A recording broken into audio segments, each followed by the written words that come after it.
마태복음 3장 11절에서 17절 말씀, 의를 이룸이 합당합니다 라는 제목으로 함께 말씀을 나누겠습니다.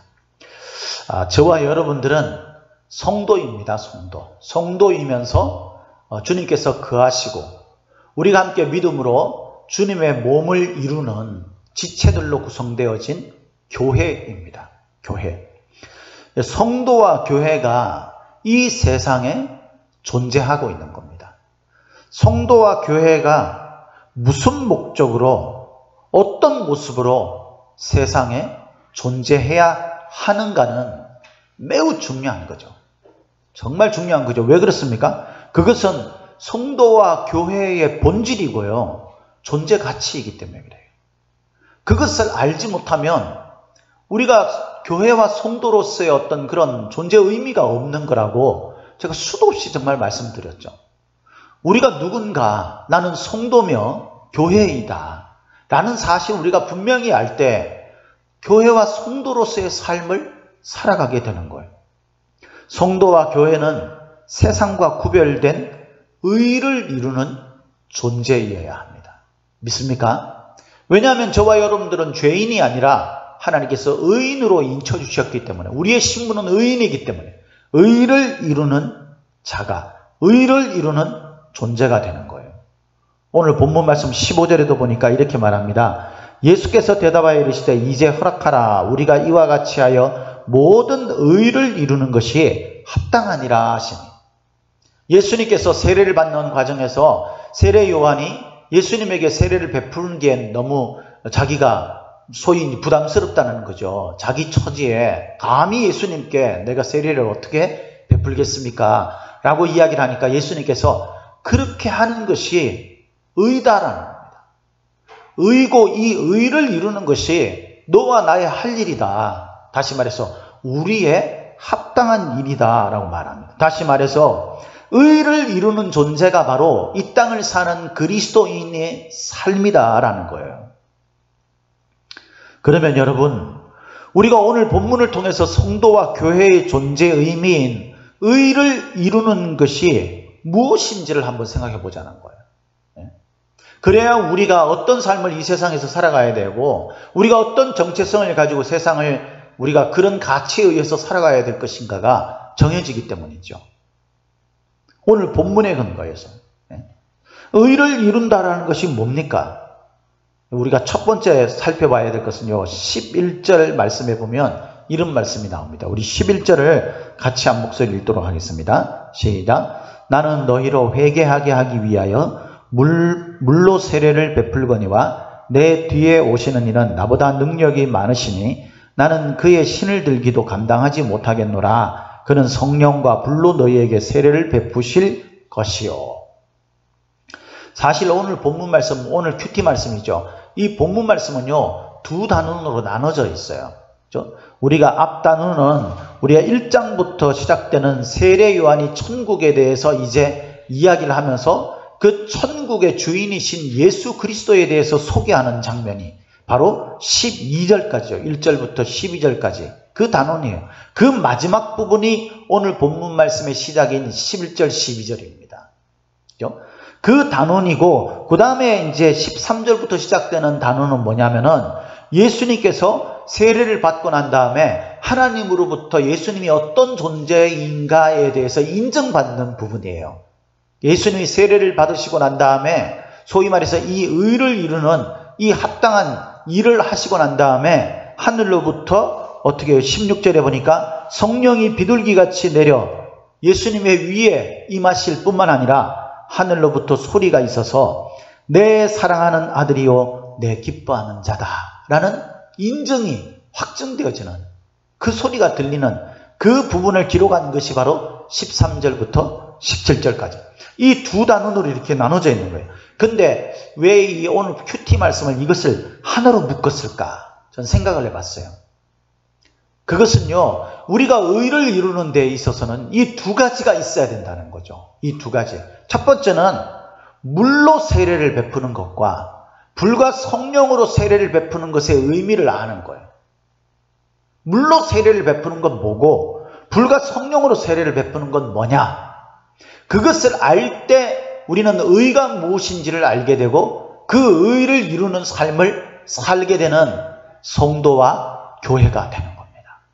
믿습니까? 자, 그러면 여러분 오늘 말씀에서만 이게 뭐 교리적으로 막 휘황찬란하게 막 이렇게 설명하기는 지금 시간적으로 그렇고 어렵고요. 그것은 따로 우리가 교육하는 시간이 있으면 할 건데, 우리가 지금은 이 본문 말씀에서 말하는 물과 성령으로 물로 세례를 베푸는 것과 불과 성령으로 세례를 베푸는 것이 무슨 의미인지를 한번 생각해 보도록 하십시다. 오늘 본문의 이 세례 요한은요, 사람들에게 세례를 베풀면서 외친 소리가 있어요. 외친 소리. 그게 뭡니까? 우리 성경을 한번 보도록 하겠습니다. 2절 말씀을 같이 한 목소리로 읽도록 하겠습니다. 2절을 같이 읽겠습니다. 시작. 회개하라, 천국이 가까웠느니라 하였으니. 누가 이런 말을 외쳤다는 거죠? 세례 요한이 외쳤다는 거예요. 세례 요한이 회개하라, 천국이 가까웠다 라고 그렇게 외쳤다는 거예요. 그리고 난 다음에 우리 그 6절 말씀에 보니까 이렇게 있어요. 자기들의 죄를 자복하고 요단강에서 그에게 세례를 받더니. 여러분, 물의 세례라는 것은 뭐냐면 오늘 본문 말씀에 의하면요, 물의 세례가 뭐 더 우리가 교리적으로는 더 의미가 이렇게 넓게 있지만은, 물의 세례가 오늘 본문에서 말하는 의미는 뭐냐면 회개하는 거예요. 쉽게 이야기하면 회개의 결단인 거예요. 회개의 결단. 내가 하나님 앞에서 이 세례 요한이 외치는 회개하라, 천국이 가까웠다. 예수님도 공생의 사역을 시작하시면서 가장 첫 번째로 외쳤던 게 이 말씀이죠. 세례 요한만 외친 게 아니라 정말 하나님 앞에 믿음의 사역을 감당하고 있는 사람들이라면 누구나 가장 먼저 외쳐야 되는 말이 뭐냐면 회개하라, 천국이 가까웠다. 하나님 나라의 백성이 되기 위해서는요, 회개하는 것이 먼저 돼야 되는 거예요. 그래서 그 말을 듣고 나와서 자기의 죄를 자복하고 엎드린 사람들이 요단강에서 세례를 받는 거예요. 그러니까 물의 세례는, 세례 요한이 준 물의 세례는 사람들의 마음속에 천국에 대한 이야기를 듣고 하나님 나라의 백성이 되는 것, 하나님의 자녀가 되는 것, 믿음이 무엇인지에 대한 그런 설명을 듣고 그 말씀에 회개함으로 반응을 하는, 결단을 하는 것을 말하는 겁니다. 이것은 제가 분명히 말씀드리지만 물의 세례가 우리의 회개를 완성시키는 게 절대 아니에요. 그리고 물의 세례라는 것과 불과 성령의 세례라는 것이 순서적으로 어떤 게 먼저냐 나중이냐 이것을 따지는 게 아닙니다. 물의 세례의 의미는요, 우리가 하나님을 믿는 믿음으로 내가 하나님의 자녀가 되고 이제부터는 주님이 나의 주인이 되셔서 내가 주님이 나의 주인 되시는, 그래서 나에게 말씀하시는 그 말씀대로의 삶을 살겠습니다 라고 결단하는 그 행위를 말하는 겁니다. 그 행동을 말하는 거예요. 내가 이제는 믿음으로 살겠습니다 라고 결심을 하고 그 결심의 시작, 그것이 뭐냐면 세례를 받는 거예요. 그래서 여러분, 우리 교회에 오는 사람들이 있으면은 그 교회에 오는 사람들한테 뭐예요? 신앙교육을 시키죠. 3개월, 6개월 시간이 지나고 난 다음에 학습을 먼저 시키고, 그리고 난 다음에 또 시간이 지나서 이제 시간이 되면 뭐예요? 그 사람에게 세례를 받을 것인가 라는 것을 묻고 난 다음에 그 사람이 세례를 받겠다 그러면은 뭡니까?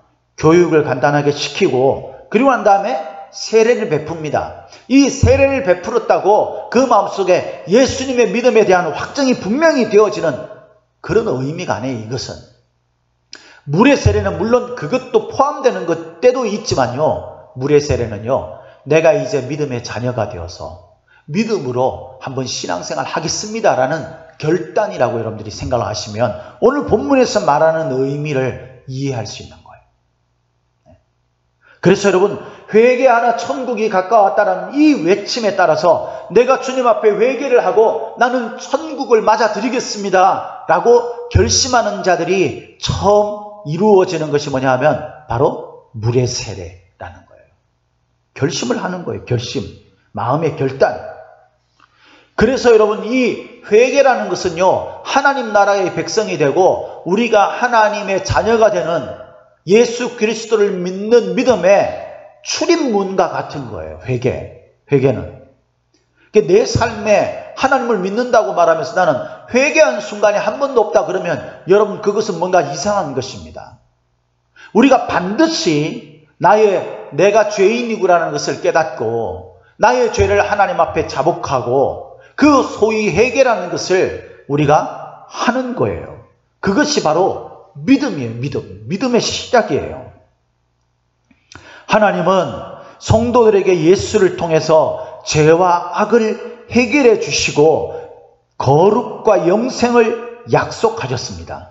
믿습니까? 우리 마태복음 1장 21절에 보면은요, 예수님의 탄생에 대해서 천사가 마리아에게 요셉에게 계시를 하죠. 그때 요셉에게 계시하면서 21절에 보면 이렇게 이야기하잖아요. 21절에 아들을 낳으리니 이름을 예수라 하라. 이는 그가 자기 백성을 그들의 죄에서 구원할 자이심이라 하니라. 할렐루야. 여기는 두 가지 의미가 있습니다. 첫 번째는 자기 백성이에요. 그러니까 천국을 맞아들이는 사람이 되는 거죠. 하나님 나라의 백성이 되는 거예요. 두 번째는 죄에서 구원받게 되는 것을 말하는 겁니다. 예수님이 우리에게 하시는 것은 뭐냐면요, 이 죄로부터 우리를 해결해 주시는 것과 더불어서 하나님 나라의 백성이 되게 하는 거예요. 하나님의 자녀가 되게 하는 것이에요. 그래서 예수님을 믿는 자들에게는 하나님의 자녀가 되는 권세를 얻게 하십니다. 그러므로 말미암아서 이루어지게 되는 것이 뭐냐면 영원한 생명, 영생이잖아요. 영생을 얻게 하려 하심이라. 할렐루야. 이 약속이 우리에게 주어졌어요. 그 약속의 통로가 바로 예수님인 거예요. 예수님. 그래서 여러분, 예수님을 믿는다라는 것은 뭐냐면 회개의 문을 통해서 주님과 깊은 만남을 가지게 되는 것을 말하는 것입니다. 회개는 넓게 이야기를 하면요, 후회와 반성, 생각을 바꾸는 것에서 시작해가지고 하나님의 약속과 하나님의 기준으로 돌아오는 것으로서 생각과 감정과 의지와 행동이 바르게 되는 것을 뜻하는 것. 다시 한번 말씀드리겠습니다. 회개는 뭐냐? 회개는 내가 후회하는 거예요. 잘못된 것을. 반성을 하는 겁니다. 그리고 내가 이러면 안 되지라고 생각을 바꾸는 것에서 시작을 하는 거예요. 이게 뭐냐? 물의 세례예요. 물의 세례. 내가 이렇게 결단을 하는 거죠. 내가 이제 믿음으로 살겠습니다라고 결단하는 거예요. 그럴 때 이루어지는 것이 물의 세례예요. 하나님의 약속과 하나님의 기준으로 이제 돌아가는 겁니다. 그리고 생각과 감정과 의지와 행동이 바르게 되는 것을 뜻하는 것이 바로 회개예요. 그래서 여러분, 마태복음 3장 8절, 우리 8절 말씀에 보면 뭐라고 되어 있어요? 그러므로 회개에 합당한 열매를 맺고. 그 회개는요, 온전히 이루어지려면 생각으로 끝나는 것이 아니라는 거예요. 그것이 행동으로 돌이켜지는 것까지 포함하는 것이 바로 회개입니다. 진정한 회개란 후회에서 시작해가지고 삶의 열매로까지 이어져야 하는 거예요. 이 진정한 회개가 없으면 죄 용서도 없고 하나님의 나라도 없어요.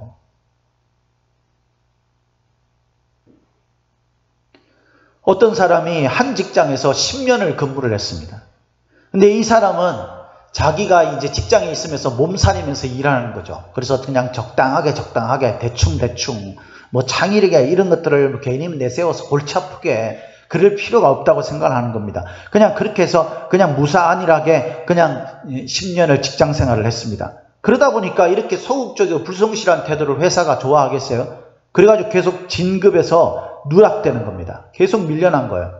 그래서 이 사람이 마음속에 불만을 가지고 한날 자기랑 좀 이야기를 나누고 있는 그 간부에게 하소연을 했어요. 그래도 내가 이 직장을 다닌 지 몇 년이 됐는데 10년이나 됐는데 그러면서 내가 이 10년 동안 나에게 경험도 있고 이런데 이 회사가 나를 이렇게 알아주지 않으면 되겠냐라고 이야기를 하니까 그 간부 되는 분이, 그 직장 상사가 정색을 하면서 이렇게 말했어요. 그게 바로 너의 문제다. 너는 한 해를 10번이나 반복해서 경험했을 뿐, 그걸 반복했을 뿐 달라진 게 없잖냐. 여러분, 우리 삶의 어떤 것을 그냥 내가 이거는 이거구나 라고 아는 것이 중요합니까? 아는 것도 물론 중요합니다만은 그것이 내 삶을 변화시키고 그것이 내 삶의 열매를 맺게 하기 위해서는요, 내가 알게 된 대로 사는 거예요. 그렇게 행동할 때 내게 그것이 이루어지게 되는 거죠. 백날 깨달음이 있고 내 마음에 자극이 있으면 무슨 의미가 있겠어요? 그것이 우리의 삶을 변화시켜 줍니까? 우리가 생각으로 이러면 좋겠다, 저러면 좋겠다 이런다고 여러분 우리에게 무엇이 이루어지고 무엇이 얻어지겠어요? 그런 일은 일어나지 않아요. 오늘 본문의 이 세례 요한을 통해서 하나님은 하나님의 음성에 대한 사람들의 반응을 말씀하시는 겁니다. 그걸 듣고 마음을 열고 내가 이제 복음을 들어서 내가 그 복음이 말한 대로 내가 하나님의 백성으로서의 삶을 살겠습니다 라고 결단하면서 세례를 받는 거예요. 그게 뭐냐면 바로 회개입니다. 회개. 나의 죄된 삶을 돌이키겠다 라고 결단하는 거예요. 그게 바로 물의 세례예요. 근데 여러분, 이 물의 세례는 완성된 게 아니에요. 정말 완성되는 건 뭐냐면 불과 성령의 세례가 이루어질 때 완성되는 것입니다. 할렐루야. 그래서 세례 요한이 할 수 있는 것은요, 물의 세례밖에는 할 수가 없어요. 오늘 본문에 이렇게 말하죠. 우리 성경을 한번 보도록 하겠습니다. 11절 우리 같이 한 목소리를 다시 한번 읽도록 하겠습니다. 시작. 나는 너희로 회개하게 하기 위하여 물로 세례를 베풀거니와 내 뒤에 오시는 이는 나보다 능력이 많으시니 나는 그의 신을 들기도 감당하지 못하겠노라. 그는 성령과 불로 너희에게 세례를 베푸실 것이요. 여러분, 11절에서 세례 요한은요, 회개하게 하기 위하여 물로 세례를 베푼다 그랬어요. 다시 말해서 물의 세례는 회개하기 위해서 하는 거예요. 그 회개를 시키기 위해서. 그래서 세례 요한은요, 회개하라 천국이 가까웠다라는 말씀을 외친 겁니다. 여기에 반응을 보이고 온 사람들에게는 세례를 베풀고 그들이 회개를 시작으로 해서 믿음의 삶이 시작되도록 길을 열어준 거예요. 그러나 이 말을 따르지 않은 바리새인들이나 사두개인들이나 이런 사람들은 임박한 진노를 누가 피하라고 했느냐, 이 독사의 자식들아, 그러면서 아주 그런 경고의 그 신랄한 그런 비판을 하지 않습니까? 물의 세례가 이루어지지 않는, 다시 말해서 회개를 통해서 출발이 이루어지지 않으면 그 뒤에 일은 이루어질 수 없는 겁니다. 그러면서 내 뒤에 오시는 이는 능력이 많은데 이분은 불과 성령으로 너희에게 세례를 베푼다 라고 말씀하고 난 다음에 12절에 보니까 이렇게 말해요. 12절을 우리 같이 한 목소리 읽도록 하겠습니다. 시작. 손에 키를 들고 자기의 타작마당을 정하게 하사 알곡은 모아 곡간에 들이고 죽정이는 끄지지 않는 불에 태우시리라. 불과 성령의 세례는 뭐냐면 불로 태우는, 키를 잡고 곡식을 까부려서 거기에서 알곡이 되지 못하는, 바람에 불면은 그것으로 인해서 가벼워서 날아가 버리는 것들은 모두 불로 태워버리게 되는, 알곡으로 떨어져서 그 키 안에 있는 그런 알곡들만 곡간에 들이게 되는, 하나님 나라에 들이게 되는 이 하나님의 심판의 기준에 합당한 일을 하시는 분이 누구냐면 바로 예수 그리스도께서 베푸시는 불과 성령의 세례라는 거예요. 할렐루야. 우리가 물의 세례를 통해서 회개를 시작합니다. 그런데 이 회개가 진심으로 되게 하고 이 회개를 통해서, 회개가 무엇으로 완성된다 그랬어요? 행동의 돌이킴으로 완성된다 그랬잖아요. 우리 애들 가르칠 때 있잖아요. 애들한테 뭐 이야기할 때에 우리가 자주 하는 이야기가 있죠. 그게 뭡니까? 야, 너는 백날 한다. 백날 뭐 이렇게 하겠다 저렇게 하겠다 이야기하는데 그걸 행동을 안 고치는 애들이 태반이잖아요. 그럴 때 부모들이 화내면서 뭐라 그래요? 무슨 소용이 있냐라고 말하지 않습니까? 그러면서 우리는 이 말씀을 듣고 우리의 삶의 변화를 이루지 않는 거예요. 그러나 여러분, 우리가 물의 세례를 통하여서 하나님이 말씀하신 이 복음의 선포를 통하여서 회개로 나가는 자들에게 하나님이 주신 은혜로 임하는 것이 뭐냐면은 불과 성령의 세례예요. 그래서 기준에 합당하지 못한, 회개로 들어가지 못하는 자들, 회개하러 나오지 못하는 자들에게는 하나님께서 불로 태우는 심판이 있을 것이지만, 그러나 그 말씀에 순종해서 하나님 앞에 진심으로 회개하며 나가려고 하는 자들, 그런 결심을 한 자들, 물의 세례를 받은 자들에게는 하나님께서 불과 성령의 세례를 통해서 곳간에 드리는 놀라운 은혜를 이루게 하셔요. 그때 비로소 우리가 완전한 용서, 죄의 완전한 해결이 이루어지게 되는 줄 믿으시기를 예수님 이름으로 축복합니다. 할렐루야. 그래서 여러분, 우리가 교회에 나와서요, 말씀을 듣고 말씀 교육받는 게 정말 중요해요. 왜냐하면 그게 출발이 될 수 있으니까. 그래서 하나님의 말씀대로 내가 순종하면서 세례 받으세요 그러면 세례도 받고, 교육 받으세요 그러면 교육도 받고, 좀 말씀 공부도 좀 하고 말씀도 읽고 기도하세요 그러면 좀 그렇게 함으로 인해서 내가 그 문을 들어가기 시작하는 겁니다. 그럴 때 그것을 통해서 불과 성령의 세례가 예수님을 만나면 만날수록 더욱더 깊이 우리에게 임하게 되는 거예요. 누가복음 13장 3절에 너희에게 이르노니 아니라 너희도 만일 회개치 아니하면 다 이와 같이 망하리라 라고 말씀하신 준엄한 주님의 경고의 말씀대로 우리가 회개하면서 주님 앞에 나갈 때, 물의 세례를 통해서 주님 앞에 나갈 때 주님께서 우리에게 불과 성령의 세례를 통하여서 완전하게 이끌어 주시는 줄 믿으시기를 예수님 이름으로 축복합니다. 회개하는 자가 약속을 이루시는 주님과의 깊은 교제를 경험할 수 있게 되는 거예요. 주님과의 깊은 교제가 이루어지게 되면 될수록 세상의 분주함이나 풍요로움이나 이런 것들에 우리가 휩싸이지 않아요. 주님 안에 있는 것이 천국을 경험하는 것이기 때문에. 할렐루야. 우리가 생각할 때는 주님 안으로 더 깊이 들어가는 것이 우리에게 짐이 되고 사슬이 되는 것처럼, 내가 십자가를 지는 것처럼 느껴지지만 여러분, 그게 아니에요.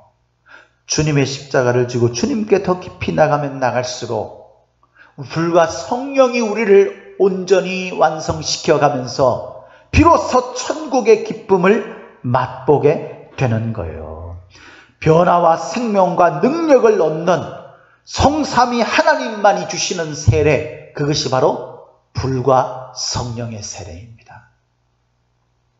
제가 인터넷에 보니까 시편 73편을 현대인 버전으로 기록한 것이 있더라고요. 그게 참 의미도 있고 참 흥미로워서 여러분들에게 제가 한번 읽어드릴 테니까 한번 잘 들어보시길 바랍니다. 시편 73편 제목은 내가 실족하는 이유입니다. 하나님은 마음이 정결한 자에게 선을 행하십니다. 이게 1절이에요. 그리고 2절, 그런데 나는 늘 실족의 위기에 처해 있습니다. 3절, 그 이유를 보니 내가 악인의 성공을 주목하고 교만한 자들을 질투했기 때문이었습니다. 4절, 그들은 죽을 때에도 편안하게 숨을 거두고 평생 건강하게 삽니다.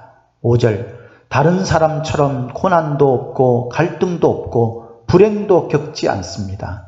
6절, 그런 이유로 그들은 교만하고 이기적입니다. 7절은 넘어가고요. 10절이 이렇게 되어 있어요. 그래서 하나님을 믿는 사람이 나도 11절, 어떻게 말씀대로만 사냐라고 말합니다. 하나님 안 믿어도 그들은 세상에서 잘만 삽니다. 믿어도 별 소용없네. 이런 생각이 나를 괴롭혀 아침잠을 설칠 정도입니다. 솔직히 말해 이런 생각하는 그 순간부터 내 마음에 시험이 들기 시작했습니다. 그러나 내가 주님 앞에 다시 섰을 때에 비로소 깨닫게 되었습니다. 그들은 그들의 모든 것이 한낱 꿈인 것처럼 주님은 그들을 내칠 것이기 때문입니다. 내 인간적인 눈으로 볼 때에는 그것을 깨닫지 못했었지만 주님이 내 손 꼭 붙들고 계시며 가르쳐 알게 하시며 인도하시며 영광 중에 영접해 주실 것입니다. 하늘에는 주밖에 없으시며 땅에서도 주밖에 사모할 분 없습니다. 내가 가진 것 없고 마음이 약해져도 하나님만 있으면 충분합니다. 내 복은 오직 주와 동행하는 것입니다. 주가 나의 피난처입니다. 내가 주를 전할 수밖에 없음을 고백합니다. 이렇게 되어 있어요. 여러분, 우리가 물의 세례를 통해서 불과 성령의 세례가 우리에게 임하게 되고요. 불과 성령의 세례를 통해서 물의 세례를 통해서 시작된 죄의 문제가 해결되어지고 회개가 온전해지며 심판으로부터 구원을 받아서 완전한 거룩과 생명으로 나아가는 의인의 삶을 이루게 되는 거예요. 그래서 여러분, 우리가 물의 세례와 불과 성령의 세례가 어디서부터 오는 것이고 어떻게 우리에게 임하게 되는지, 이 의미가 무엇인지를 아는 것이 바로 의를 이룰 수 있는 삶이 되는 것입니다. 믿습니까? 물의 세례는 쉽게 이야기하면, 여러분, 우리가 교회에 와서 신앙적 훈련을 받고 교육을 받아서 그것이 말씀하시는 대로 내 마음속에 회개로부터 시작되는 결단을 말하는 것이고요. 불과 성령의 세례는 그 결단을 통해서 하나님의 은혜가 임하게 되고 하나님의 능력이 우리를 그 모든 죄로부터 구원하고 우리를 의롭고 거룩한 자로 완성시켜가는 것을 말하는 것입니다. 이 물과 또 불과 성령의 세례를 저와 여러분들 삶 가운데 온전히 이루어져서 우리가 의를 이루는 삶을 사는 저와 여러분들이 되시기를 예수님의 이름으로 축복합니다. 자, 두 번째는요, 우리가 어떤 것이 의를 이루는 삶입니까? 두 번째는 예수님을 아는 삶이에요. 예수님을 아는 삶. 뭐 당연한 건 아닌가 이렇게 말할 수 있겠지만요, 오늘 15절에서 17절 말씀해 보면 이 예수님에 대해서 이렇게 설명을 하고 있습니다. 15절에서 17절 우리 같이 한 목소리 읽도록 하겠습니다. 시작. 예수께서 대답하여 이르시되 이제 허락하라. 우리가 이와 같이 하여 모든 의를 이루는 것이 합당하니라 하시니 이에 요한이 허락하는지라. 예수께서 세례를 받으시고 곧 물에서 올라오실새 하늘이 열리고 하나님의 성령이 비둘기같이 내려 자기 위에 심을 보시더니 하늘로부터 소리가 있어 말씀하시되 이는 내 사랑하는 아들이요 내 기뻐하는 자라 하시니라. 예수님을 오늘 본문 말씀에서는 한마디로 말해서 뭐라고 이야기하냐면요, 하나님의 사랑하는 아들이고 하나님의 기뻐함을 입은 자, 그렇게 표현하고 있습니다. 뭐 어떨 때 하나님의 사랑을 입고 하나님의 기뻐하심의 인정을 받을 수 있겠어요? 예수님이 오늘 보이신 이 본문에 보이신 행동은요, 첫 번째가 겸손이죠. 겸손. 왜냐하면 세례 요한, 그 세례 요한이 누구예요? 자기 사람이에요. 세례 요한이 고백한 것처럼 예수님과 세례 요한은요, 차원이 달라요. 사실은 이 세례 요한이 그 당시에는 그냥 모든 백성으로부터 존경을 받고 하나님께서도 그를 이 인간의 몸에서 난 자 가운데 이보다 위대한 자가 큰 자가 없다라고 그렇게 인정할 정도로 대단한 사람이었죠. 헤롯 왕도요, 이 세례 요한을 함부로 할 수 없었던 사람이에요. 그런데 이 세례 요한이 스스로 예수님에 대해서 뭐라고 얘기했냐면, 그 예수님의 신을 내가 관리하는 사람이 되기도 나는 부족한 사람이다, 이렇게 말할 정도였어요. 그러니까 세례 요한이 왜 그렇게 이야기하냐면 예수님을 잘 알았기 때문이죠. 예수님이 누군지를 아는 사람은요, 그 예수님 앞에서 겸손할 수밖에 없어요. 그런데 왜 그럴 수밖에 없느냐, 겸손할 수밖에 없느냐, 예수님도 겸손하셨기 때문입니다.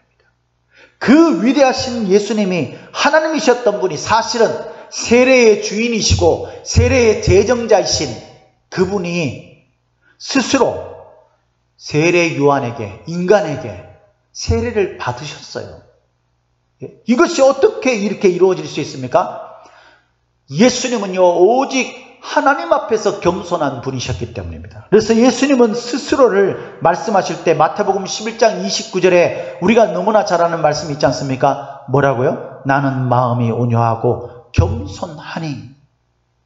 예수님은 겸손한 자라고 이야기했어요. 이 겸손으로부터 뭐가 이루어지냐면요, 하나님의 의가 나의 삶에 내 명예나 내 뜻보다 더 중요하다는 것을 알게 되는 거예요. 겸손하지 않는 사람은요, 자기가 제일 중요하고 자기가 제일 의미 있는 사람이기 때문에 다른 사람들의 말을 듣지 않아요. 그러니까 하나님의 말씀을 듣겠습니까? 아무리 백날 말씀을 들어도요, 말씀대로 안 하죠. 왜? 내가 더 중요하니까.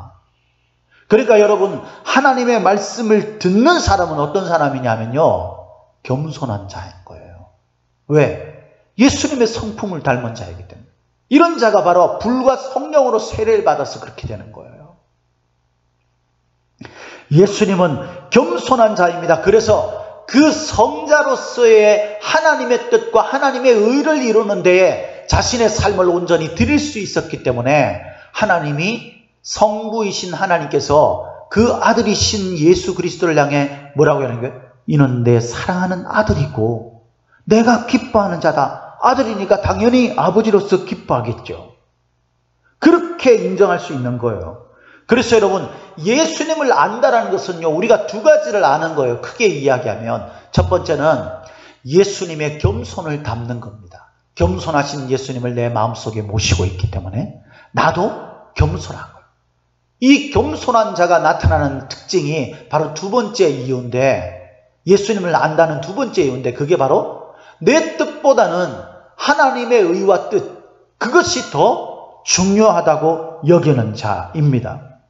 마태복음 7장 21절에 우리가 너무나 잘 아는 말씀 있지 않습니까? 나더러 주여 주여 하는 자마다 천국에 다 들어갈 것이 아니요 다만 하늘에 계신 내 아버지의 뜻대로 행하는 자라야 들어가리라.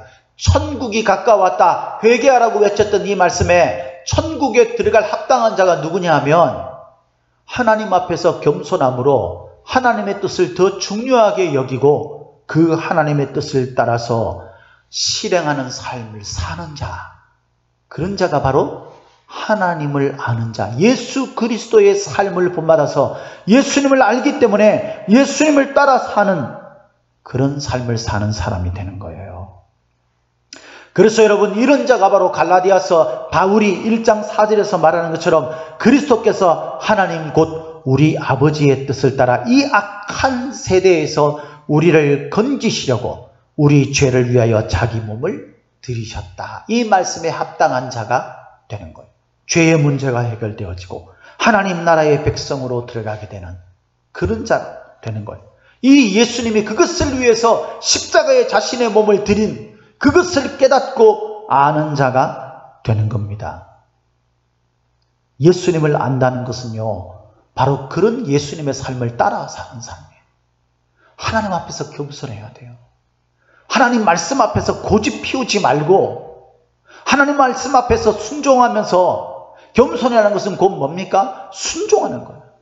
하나님 말씀이 더 중요한 거예요. 내 목숨보다, 내 삶보다, 내 가치보다, 내 명예보다, 부와 풍부한 삶보다 더 중요한 것이 바로 하나님의 뜻을 따라서 하나님의 의를 이루는 삶이에요. 예수님은 기꺼이 하늘 보좌 그 풍성한 것들을 버리시고 십자가를 지셨잖아요. 그래서 여러분, 예수님께서 이 본문 말씀이 있고 난 다음에 4장에 보면 바로 이어서 뭐가 나와요? 시험 받으시는 장면이 나오죠. 예수님이 시험을 받으시잖아요. 그 예수님께서 겸손한 분이신 동시에, 다시 말해서 겸손하기 때문에 하나님의 뜻과 의를 이루는 것이 더 중요하게 여기시고 그것에 순종하는 삶, 그런 삶으로 이 시험을 통과하게 되는, 이거 굉장히 중요한 의미를 가지는 겁니다. 저와 여러분들이 예수님을 믿는다고요? 우리가 예수님을 어떻게 믿는다라고 내 자신의 삶을 증명할 수 있어요? 여러분, 그것은 오직 사람의 힘으로 증명되는 게 아니에요. 그것은 우리가 이렇게 하고 저렇게 하고 그래서 증명되는 게 아니라 우리의 삶 자체가 내 삶의 하나님의 뜻과 의가 중요하게 여겨져서 하나님이 말씀하시는 그 뜻과 의를 따라서 순종했던 예수님을 닮은 삶을 사는 거예요. 예수님을 따라가는 삶을 사는 거예요. 그래서 예수님께서 앞서 이야기했던 뭐라고 했어요? 나는 마음이 온유하고 겸손하니 뭐라고 했습니까? 내 멍에를 메고 내게 배우라. 배우다가 뭡니까? 예수님과 똑같은 삶을 따라가라 그 말이잖아요. 의롭다는 것은요, 우리가 의를 이루는 것이 합당하다는 것이 교회와 성도들의 마땅한 삶인데, 이것은 뭐냐면 바로 다른 게 아니에요. 복잡하게 생각할 필요 없어요. 예수님이 사셨던 삶대로 살려고 하는 거예요. 그것을 결단할 때 우리에게는 물의 세례가 이루어지는 거예요.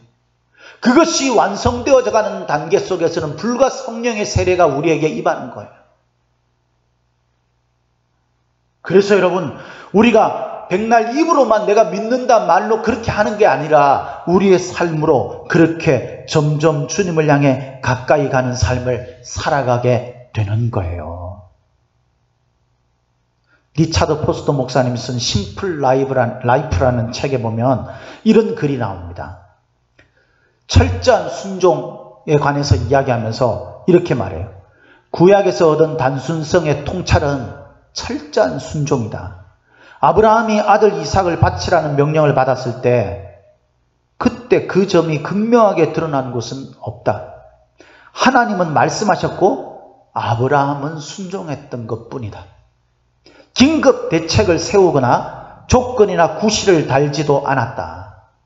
긴 고통의 과정을 통해 아브라함의 삶은 한 가지 진리를 배웠는데 그것은 바로 여호와의 음성에 순종하는 것이었다.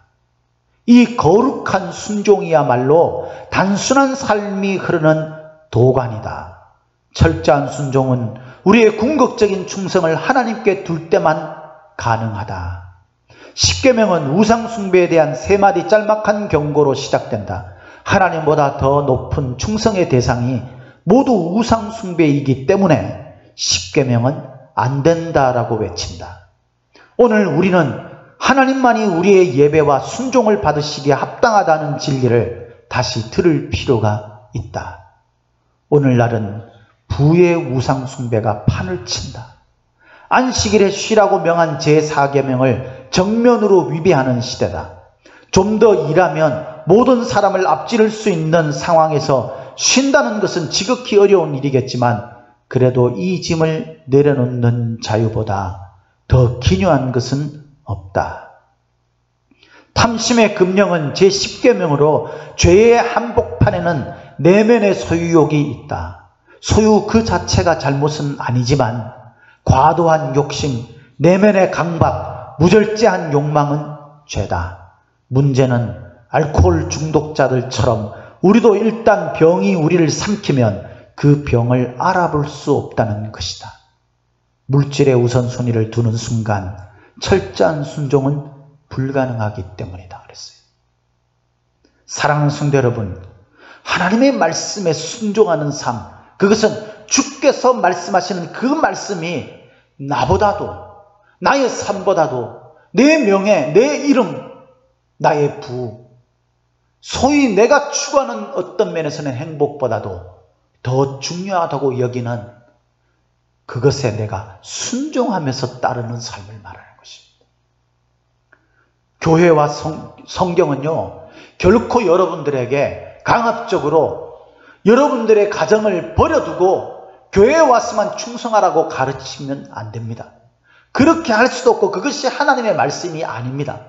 그러나 때로 우리가 정말 주님 앞에 서서 내가 하나님의 말씀이 나의 삶의 우선순위인가를 물어보는 시간은 반드시 가져야 합니다. 어쩌면 우리의 가정을 돌보는 것이 하나님의 말씀이고 하나님의 뜻이다라는 것을 핑계 삼아서 나의 욕망을 채우려고 하고 있지 않은지, 내 즐거움을 만족시키려고 하고 있지 않은지 돌아보는 시간을 가져야 합니다. 의로움이라는 것이 뭡니까 여러분? 우리가 도덕을 지키고 윤리적으로 잘 되어 있는 그런 것을 말하는 것이 아닙니다. 의는 하나님만이 가지신 거예요. 우리 주 예수 그리스도께서 하나님 앞에 자신을 낮추고 겸손함으로 오직 하나님의 뜻을 쫓아 십자가를 지셨던 것처럼 우리가 하나님 앞에서 겸손함으로 하나님의 뜻, 그 의를 더 중요하게 여기고 그 의를 따르는 순종의 삶으로 기꺼이 우리가 주님께서 내게 맡기신 십자가의 삶을 살아가게 된다면 저와 여러분들은 의를 이루는 삶을 살게 되는 것입니다.